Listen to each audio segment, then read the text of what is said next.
Vaughan Marshall always providing his time for us and perfectly placed. Again, thank you so much for your time, Mr. Marshall. Just talking about the yard after all the rain, is it now full systems go? Happy with the fitness levels of your entire yard?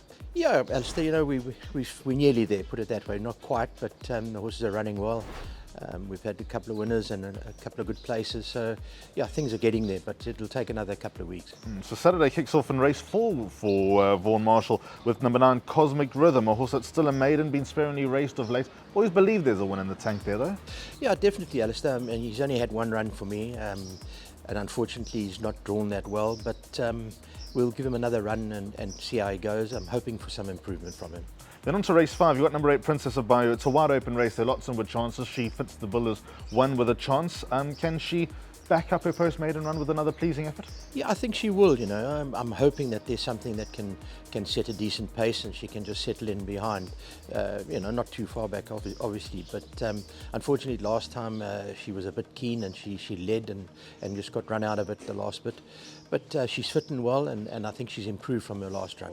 2 runners in race 6. Let's start with number 3, Franz Laha. He's always had something about him, but low mileage on the clock. Coming back from a break, how's he going to go? Alistair, he hasn't really shown me much at home, and he came with a big reputation from Durban. I'd like to see how he runs and to back up that reputation. And he's fit and he's well, so let's hold thumbs. And then on to number 6, Mojo Man, a horse who was subject to a little bit of support when he won his penultimate start, followed up with a good run behind Dean Street.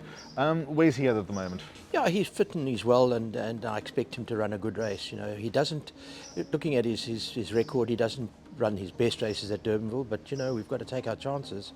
We're there for another 6 weeks, so I expect him to run a decent sort of a race. Then on to race 8, coupling here again. Number 5, Little Miss Pink, one of those fillies that just gives her heart and soul every time she comes. Yeah, well, we just don't know which one's going to arrive at the course on Saturday. But if she arrives and she's in a good space, if she arrives with the right mood and everything goes fine, she'll have a good chance. Yeah. And then Becky Sharp, she always had a tendency of throwing her toys out the cot early days. Looks like you've got on top of that, am I right? Yeah, we've got her settled in, but she is a very difficult horse. We battle to get her to work in the mornings, so we've got to change things from day to day, and we make do, put it that way. And I've backed her up pretty quickly after her last run, simply because of that. We can't work her at home, so we'll give her 2 races, and she's a lot fitter now than she was. But unfortunately, drawn 11 is going to be tough, and Sean's just going to have to drop her in and time his run to perfection. And then the 9th and last race, number 10, World of Pleasure. It's a very interesting race. He's one of the more interesting horses in an interesting race as it is. How's he doing now that he's turned 3? He's doing very well, and he's been gelded, so he's doing very, very well. He's a horse with quite a bit of talent, and I've got a lot of respect for him. Unfortunately, drawn 10 is going to be difficult because he's a horse that likes to run from up there.